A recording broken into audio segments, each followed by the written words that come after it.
বিসমিল্লাহির রহমানির রহিম। আমরা পূর্বের ক্লাসের ধারাবাহিকতায় এই রাসায়নিক বন্ধন অংশ নিয়ে আলোচনা করছি।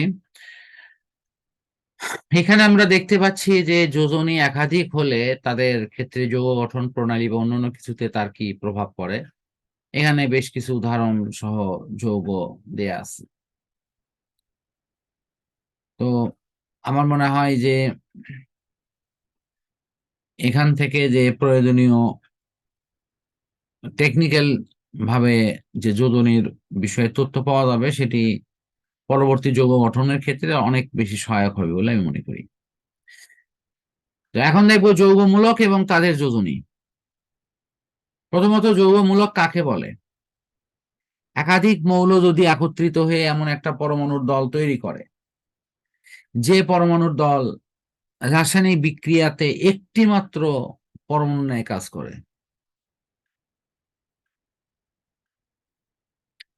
তাহলে একটি মৌল অন্য মৌলের সঙ্গে যুক্ত হওয়ার এই যে ক্ষমতা, সেটাই হলো যোজনী। তাহলে যৌগমূলক কি?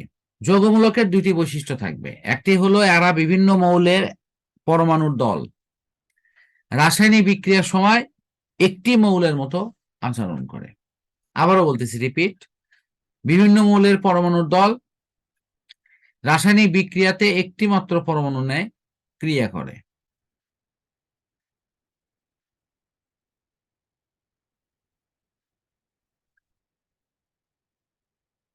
আচ্ছা, এই পর্যন্ত কি ক্লিয়ার? এখানে দেখো, মনে হয় সংকেত, যোজনী, প্রয়োজনীয় অপশন গুলো দেওয়া আছে। এবং টেকনিক্যালি জি তুমি স্যার, যদি ক্লিয়ার। খেয়াল করো, এই যে দেখো, অ্যামোনিয়াম এটা প্লাস, কার্বনেট এটাতে মাইনাস, কেন মাইনাস হলো তুমি বের করে নিতে পারবা। তারপরে এটা ওই যে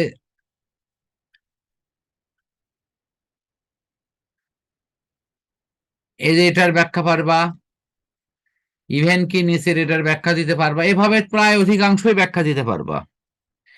আমার কথা হলো যে দুই একটাতে প্রবলেম হবে, সেই দুই একটা যদি বলো তাহলে আমি ইনশাল্লাহ আজকে না হোক সামনের দিন দেখাই দেবো। আজকে যদি প্রশ্ন থাকে বলতে পারো। না স্যার, কোনো প্রশ্ন নাই। স্যার, একটা বিষয় যে স্যার, ওই যে বছরের প্রথম দিকে আমাকে দেখাইছিলেন ওই যে বিভিন্ন মৌলের যোজনীগুলা সহজে মনে রাখার উপায়, যৌগমূলকটাও দেখানোর কথা ছিল। যৌগমূলকের যোজনী বের করার নিয়ম কি আমি তোমাকে শিখাইছি? মানে স্যার, না না না স্যার। আই টেট এরকম কোন নিয়ম দেয়?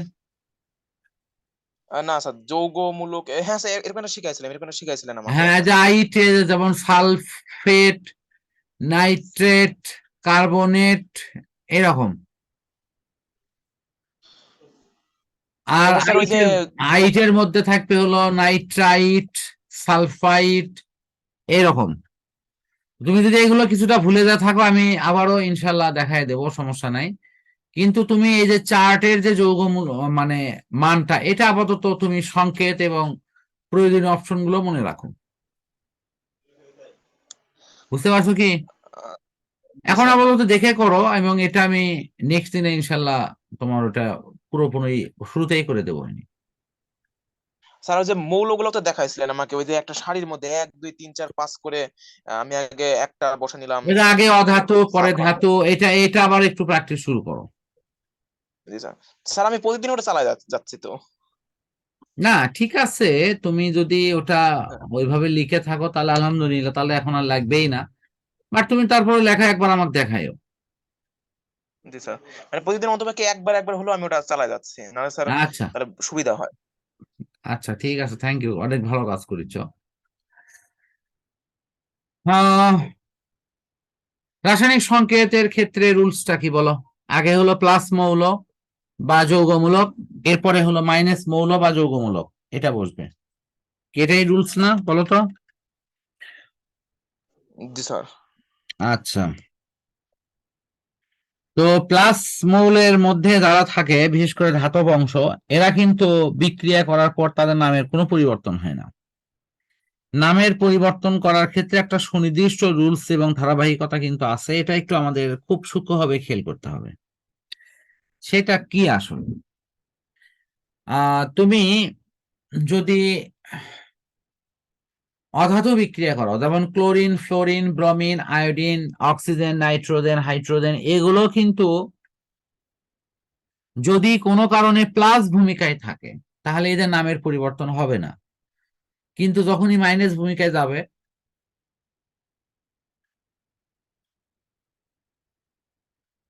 তখন কিন্তু এই প্রবলেমটা কিন্তু চলে আসে। এই কারণের জন্য আমার কথা হলো যে এখানে যাতে একটা সামঞ্জস্যপূর্ণ অবস্থার মধ্য দিয়ে তুমি সংকেতগুলো লিখতে পারো এবং তোমার শেখাটাও হয়ে যায়, তো এই রুলস গুলো তোমাকে ফলো করতে হবে। এখন সংকেত লেখার এখানে নিয়মাবলী দেওয়া আছে, আমি খুব শর্টকাট আকারে নিয়মগুলো বলতেছি। প্রথমে সংকেত লেখার সময় তুমি ধনাত্মক মৌলটা আগে লিখবা, ধনাত্মক মৌল বা মূলক আগে লিখে পরে ঋণাত্মকটা লিখবা, এদের মধ্যে যদি বিনিময় করে দিবা তাহলে আপাতত কাজটি হয়ে যাবে। ঠিক আছে কি? এই লাস্টে গিয়ে তোমার যোজনী বিনিময় করা, যোজনী বিনিময় করা, এর যোজনী এর ঘাড়ে, অর যোজনী ওর ঘাড়ে। আচ্ছা বলো, এখানে আর কোনো প্রশ্ন থাকলে করতে পারো, না হলে আমরা পরের অংশে চলে যাব। না স্যার, আপাতত নাই এখানে। আচ্ছা, এখন আণবিক সংকেত ও গাঠনিক সংকেত। গাঠনিকটা তোমার জন্য নতুন, আণবিকটা তুমি অলরেডি শিখছো, মানে অণুর সংকেত, অর্থাৎ অণুর সংক্ষিপ্ত রূপকে বলা হয় আণবিক সংকেত। সেখানে সাধারণত তোমার প্রতীক লেখার রুলস, প্রতীকের প্রয়োজনীয় অপশন গুলো, গাণিতিক যে প্যাটার্ন গুলো, এই অপশন গুলো কিন্তু জরুরি। তো এখন দেখো, আণবিক সংকেত লেখার সময় আমরা কি করি, প্লাস মৌলটাকে আগে লিখি এবং মাইনাস মৌলটাকে পরে লিখি, তারপরে এই প্লাস আর মাইনাসের মধ্যে যে ইলেকট্রনের অপশনটা আছে সেটা বিনিময় করি, এই মিলে তোমার আণবিক সংকেত। আর গাঠনিক সংকেতের বিষয়টা কিন্তু এরকম না, এটা কোনো অনুষ্ঠিত মৌলগুলো কে কার সাথে কিভাবে সজ্জা বিন্যাস করে পরস্পরের সঙ্গে লেগে আছে, এই ধরনের গঠন কাঠামোগত যে চিত্র, সেটিকে বলা হয় গাঠনিক সংকেত। অর্থাৎ আমরা যদি মিথেনের কথা বলি, তাহলে মিথেনের কার্বনকে ঘিরে হাইড্রোজেন গুলো কিভাবে যুক্ত আছে, এর পুরো কাঠামোগত অপশন থেকে তোমার এই বিষয়টি চলে আসছে। সেখানে আমরা সরল আণবিক সংকেত বা সরল অপশন গুলো দিয়ে কিন্তু চট করে ব্যাখ্যা দিতে পারবো না।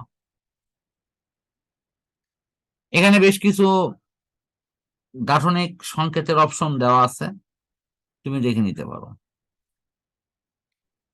এগুলো দেখো তো, এগুলো লিখার সিস্টেম কি পারো? স্যার মনে হয় পারি কিনা বলতে পারতেছে না। মানে মনে হয় আগে কখনো দেখিনি। আচ্ছা, আমি একটু হেল্প করছি, এখানে পাশাপাশি হেল্প করি, তাহলে তোমার একসাথে দুটোই জানা হবে। একটু দেখে দিচ্ছি। এই যে কার্বনের যোজনী হলো 4, তাহলে তুমি করবে কি, কার্বনকে এরকম পর পর লিখে লিখে পরে যোজনী গুলো মিল করে দিলে,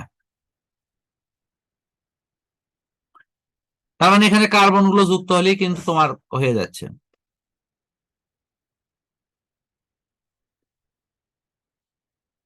ঠিক আছে, এখানে আমি হাইড্রোজেন জি গুলো আর স্যার। লিখলাম না, এই যে হাতগুলোতে হাইড্রোজেন বসে যাবে। বুঝতে পারছো? একটা জিনিস শেখানো জি স্যার। দরকার, কার্বনের সাথে এই যে কার্বন যে একটা টান দিচ্ছি, আসলে এই কার্বনেরও তো এক টান আছে। আমি একটু কালার ভিন্ন করে দিই, ধরো এটা এই কালারে আছে আর একটা অন্য কালারে আছে, তো এদের মধ্যে সংযোগ যদি করে দেওয়া হয়, তাহলে সংযোগ দিলে কিন্তু সংযোগটা অত্যন্ত,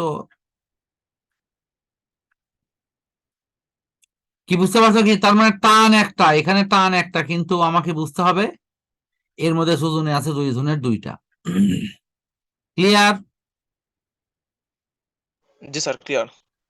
তাহলে এখানে পানির ক্ষেত্রে H2O, তুমি ভালো করে দেখো নাকে, এই যে অক্সিজেন যদি 2 দিকে এরকম করে হাত বেঁধে দেয়, তাহলে অনায়াসে কিন্তু সেই 2টা হাইড্রোজেনকে ধরতে পারবে। মানে দুইটা দুই যোজনী। হ্যাঁ, আবার মিথেনের বেলা তুমি দেখো, কার্বনের যোজনী হলো 4, তাহলে উনি 4 দিকে হাত মেলে বসে আছে, তো মিথেন এখন কি করে, এখন হাইড্রোজেন গুলো বাধ্য হয়ে এর পাশে আসে গিয়ে বসে থাকে।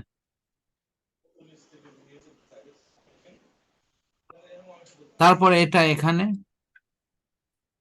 এটা এখানে,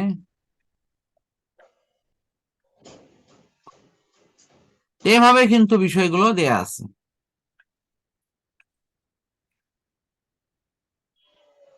তো এখানে সংকেতের ক্ষেত্রে কিছু টেকনিক্যাল বিষয় আছে যেটা আমি ইনশাল্লাহ সামনের দিন শেখাবো, তুমি ছোট্ট করে লিখে রাখো।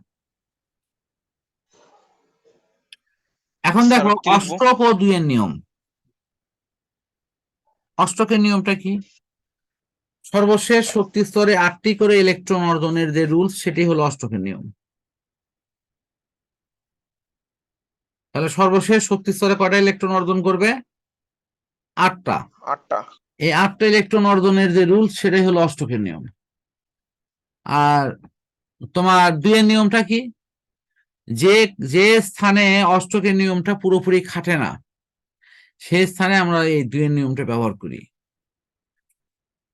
এটা আসলে কি? একটা মৌলের সর্বশেষ শক্তি স্তরে যে ইলেকট্রন থাকে, এগুলো জোড়ায় জোড়ায় না, এগুলো বেজোড় আকারে। যেমন 1 জোড়া হতে পারে, 2 জোড়া হতে পারে, 3 জোড়া হতে পারে, এইরকম। তো এইগুলো যে জোড়ায় জোড়ায় অবস্থান করে, এইটাই হলো দুইয়ের নিয়ম। দুইয়ের নিয়মের মূল ব্যাখ্যা হলো এইটুকু, যে একটি মৌল অন্য মৌলের সঙ্গে যুক্ত হওয়ার সময় তারা মধ্যবর্তী স্থানে তাদের সিস্টেমগুলোর মধ্যে খালি বিনিময় ঘটায়। অর্থাৎ কি হয় সেখানে? সর্বশেষ শক্তি স্তরে ইলেকট্রন সংখ্যা তার শ্রেণীর সংখ্যার সাথে সামঞ্জস্য করে তারা কিন্তু সাজিয়ে যায়, এবং বাকি যে অপশনগুলো থাকে সেগুলো কিন্তু পরপর ওই সিস্টেমের সাথে যুক্ত হয়। এখন দেখো, আমরা আগে প্রথম বোঝার চেষ্টা করি সোডিয়াম ক্লোরাইডের ক্ষেত্রে সমস্যাটা কি। সোডিয়াম ক্লোরাইডের ক্ষেত্রে সোডিয়াম একটা ইলেকট্রন ত্যাগ করে ধনাত্মক আয়ন, আর অধাতু ইলেকট্রন গ্রহণ করে ঋণাত্মক আয়ন, এই দুইয়ের মধ্যে স্থির বৈদ্যুতিক আকর্ষণের জন্য এই ক্রিয়াটি সংগঠিত হয়।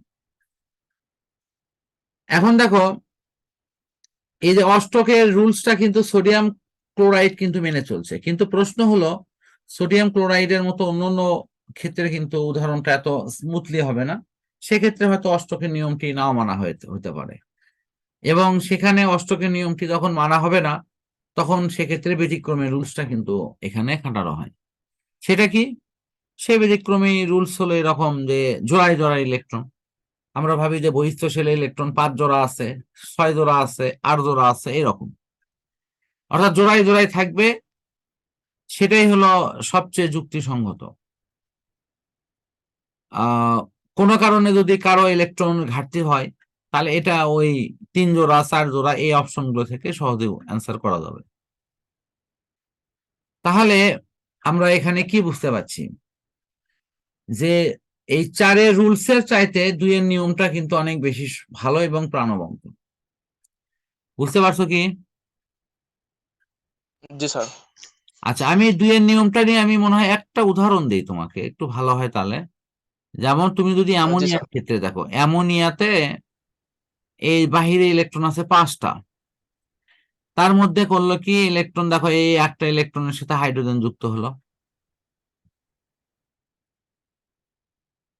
এখানে ইলেকট্রন এরকম হলো। তারপরে এইদিকে আরো একই হাইড্রোজেনের অবস্থা, এটাও একই। এই 3 দিকে নিল, আর এই 2টা ইলেকট্রন মাঝখানে ফাঁকা রাখলো। তাহলে এই যে এরা যে এর সাথে যে যুক্ত হলো, এদের মূল অপশন কি? এদের এখানে কি 1 জোড়া করে ইলেকট্রন লাগেনি এখানে? জি স্যার, 1 জোড়া করে লেগে গেছে। তাহলে এই যে 3 জোড়া দিয়ে বন্ধন হলো। এখানে আবার 8টা মিল হলো কিনা এটা আমার দেখার দরকার নেই। 3 জোড়া মিল হয়ে 3 জোড়া আছে কিনা এটাই। এটার নাম হলো ডুয়েট রুলস, মানে জোড়ায় জোড়ায় থাকবে। এখানে তুমি যদি অষ্টকের নিয়ম খাটাও, তাহলে তোমার ওই দেখবে যে ওই যে এখানে 1 জোড়া ইলেকট্রন আছে, নানান কিছু করে কিন্তু এটি মিল করতে হয়। তা আশা করি মূল বিষয়টা বুঝতে পারছো।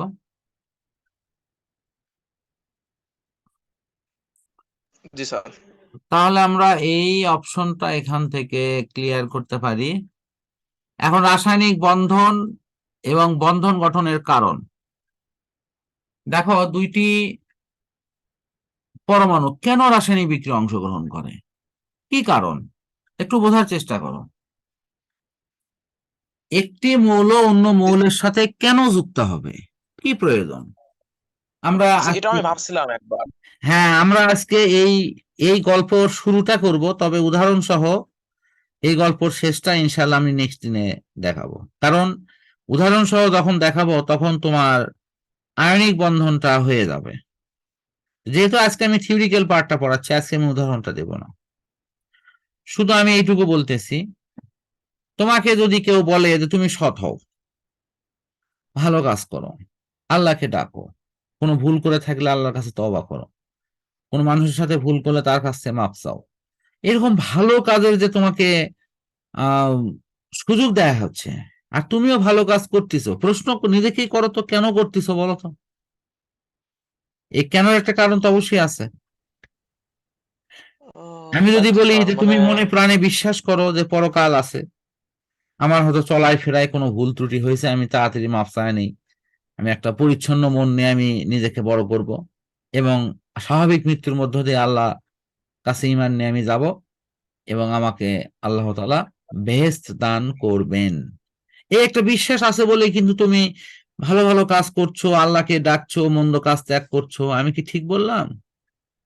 জি স্যার, মানে আমার আমার একটা স্বার্থ আছে। হ্যাঁ, আমার পরকালীন একটা স্বার্থ আছে। আমি ভালো কেন করব, আমার ভালো করার পেছনে ওটাই মূল কারণ। তাহলে একটি মৌল কেন অন্য মৌলের সঙ্গে যুক্ত হবে? এই যুক্ত হওয়ার পিছনে একটাই কারণ, তারা ওই যে হিলিয়াম, নিয়ন, আর্গন ওদের দিকে তাকায়, দেখে যে না, এটা 16 নম্বর একটা মৌল, আর আমি 14 নম্বর মৌল। আমার 16 নম্বর মৌল, সে স্বর্গীয় সুখে আছে, সে শান্তিতে আছে, তা আমি কেন শান্তি পাবো না? আমিও শান্তি পেতে চাই। এই কারণে মানে ধাতুর পরমাণুগুলো ইলেকট্রন ত্যাগ করার কিন্তু প্রবণতা দেখায়। ঠিক আছে, তারা ত্যাগ করে তারা কি হবে, তারা নিকটস্থ নিষ্ক্রিয় মৌলের মতো ইলেকট্রন বিন্যাস অর্জন করবে, এটা তাদের উদ্দেশ্য। অন্যদিকে ক্লোরিন, ফ্লোরিন, ব্রোমিন এদের উদ্দেশ্য কি? এরা একটা ইলেকট্রন গ্রহণ করবে। কথা বুঝতে পারছো কি? তাহলে ইলেকট্রন গ্রহণ জি করলো স্যার। যোজনী অনুসারে। তাহলে যোজনী অনুসারে যখন ইলেকট্রন গ্রহণ করলো, সাপোজ ক্যালসিয়াম দুটো ইলেকট্রন ত্যাগ করলো, অক্সিজেন দুটো ইলেকট্রন গ্রহণ করলো, তাহলে এখানে কি হবে বলতো? ক্যালসিয়াম ধনাত্মক আয়ন, আর আর ইয়ে কি হবে? অক্সিজেন ঋণাত্মক হয়ে যাবে। হ্যাঁ, তাহলে তুমি বলছো এই যে ধনাত্মক আর ঋণাত্মকের মধ্যে তখন কি আকর্ষণ বল ক্রিয়া করবে না? আকর্ষণ বল ক্রিয়া করবে এবং মানে নিষ্ক্রিয় হয়ে যাবে তখন। হ্যাঁ, ধনাত্মক তাহলে ঋণাত্মক। এই যে রাসায়নিক বন্ধন গঠনের এটাই অন্যতম প্রধান কারণ, যে সবাই 8টা করে ইলেকট্রন অর্জন করতে চায়, আর এটি করতে গিয়ে তারা নিজেদের মধ্যে যে প্রবল আকর্ষণ অনুভব করে, সেটি হলো রাসায়নিক বন্ধন। ক্লিয়ার? আমি সামনে দিন এটার জি স্যার। উদাহরণ সহ প্রয়োজনীয় আরো ব্যাকআপ তথ্য ইনশাল্লাহ নিয়ে আসবো। আজকে যা পড়ানো হলো সেগুলোর মধ্যে যদি তোমার কোনো প্রশ্ন থাকে তাহলে সেটা তুমি করতে পারো। স্যার না, আপাতত কোনো প্রশ্ন নাই। আচ্ছা, তাহলে তুমি একটু মাথায় রাখো যে সামনের দিন আমরা আহ এই যে ক্যাটায়ন অ্যানায়ন থেকে শুরু করব। আর যদিও ক্যাটায়নের ব্যাখ্যা আমি আজকেও দিয়ে দিচ্ছি, যে ধাতু ইলেকট্রন ত্যাগ করে যে ধনাত্মক আয়ন হয় এটাকে ক্যাটায়ন বলা হয়, আর অধাতু ইলেকট্রন গ্রহণ করে যে ঋণাত্মক আয়ন হয় সেটাই হলো অ্যানায়ন বলা হয়। তা আশা করি তুমি বুঝতে পারছো। তা আজকে আমরা এই অংশটি এখানে ক্লোজ করছি। পরম করুণাময় আল্লাহ তাআলার কাছে সবার সুস্থতা কামনা করে আজকে আমরা শেষ করছি।